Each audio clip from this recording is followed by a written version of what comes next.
हम आपको बताते हैं कि भारत में इस्लाम के आगमन की सच्चाई। दरअसल भारत और अरब के ताल्लुकात काफी पुराने हैं। पैगंबरे आजम हजरत मोहम्मद की पैदाइश से कम 500 साल पहले से भारत के साथ अरबों के संबंध रहे हैं। रोमन इतिहासकार मानते हैं कि रोम और यूनान के जो जहाज उन दिनों भारत आते जाते थे, उनके नाविक ज्यादातर अरबी ही होते थे। अरबों के आगमन से एक नए धर्म का आगाज हुआ, जिसे हम इस्लाम के नाम से जानते हैं। अब सुनिए कि भारत में इस्लाम पहली बार कब और कैसे आया। दरअसल अरब के लोगों का पूंजी का आधार ही व्यापार था। अरब व्यापारियों के भारत से पुराने संबंध होने की वजह से अरब कारोबारियों का भारत में आना जाना लगा रहता था।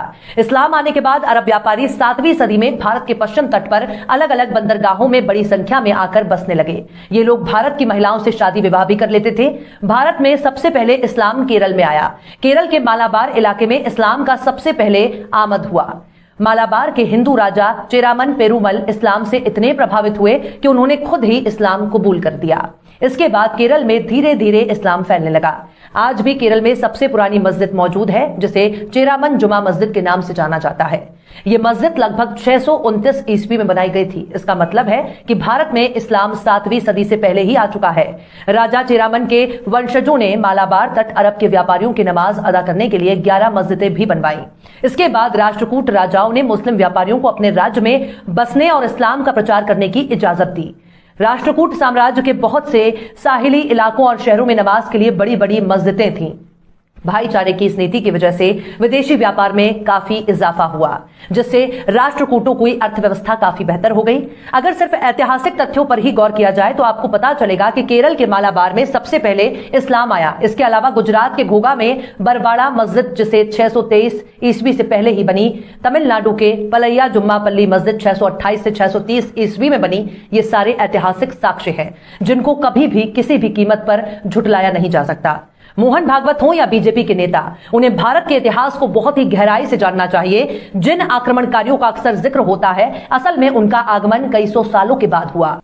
एक खास बात यह भी है जिसे गौर किया जाना चाहिए। भारत में इस्लाम के प्रचार में सूफियों का बहुत बड़ा किरदार रहा है, जिन्होंने खुद मुस्लिम राजाओं को कभी अपने पर हावी नहीं होने दिया। हजरत ख्वाजा गरीब नवाज मोइनुद्दीन चिश्ती, हजरत निजामुद्दीन औलिया, ख्वाजा बख्तियार काकी जैसे सूफियों की दरगाहें आज भी आपको देखने को मिल जाएंगी, जहां मुसलमानों से ज्यादा हिंदुओं की भीड़ नजर आएगी। मुंबई में हाजी अली शाह की दरगाह भी हिंदू मुस्लिम और तमाम मजाहिब की मरकज है। आप सुनिए कि मुसलमान और हिंदू के बीच का संबंध। दरअसल इस बात को कोई भी भारतीय नहीं नकार सकता कि कभी ना कभी उनके पूर्वज हिंदू ही रहे हैं। लेकिन क्या इस बात को लिखकर मुस्लिम समुदाय अपने गले में तख्ती लगाकर घूमेगा?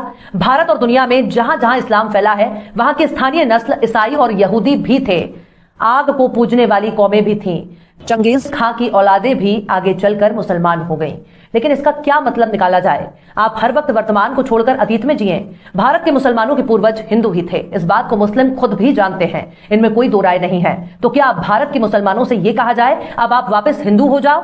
दरअसल जिसको जो पसंद है वो उस धर्म का पालन कर रहा है। हिंदू धर्म का ठेकेदार ना तो आरएसएस है और ना ही कोई सियासी पार्टी।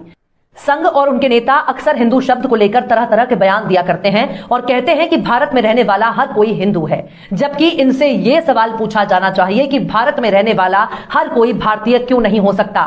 भारत में रहने वाला हर कोई खुद ही भारतीय न कहकर हिंदू क्यों कहे, जबकि हिंदू शब्द ही उर्दू से निकला है।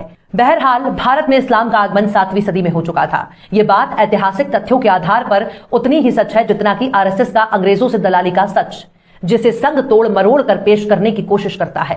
लेकिन इतिहास को झुटलाया नहीं जा सकता है।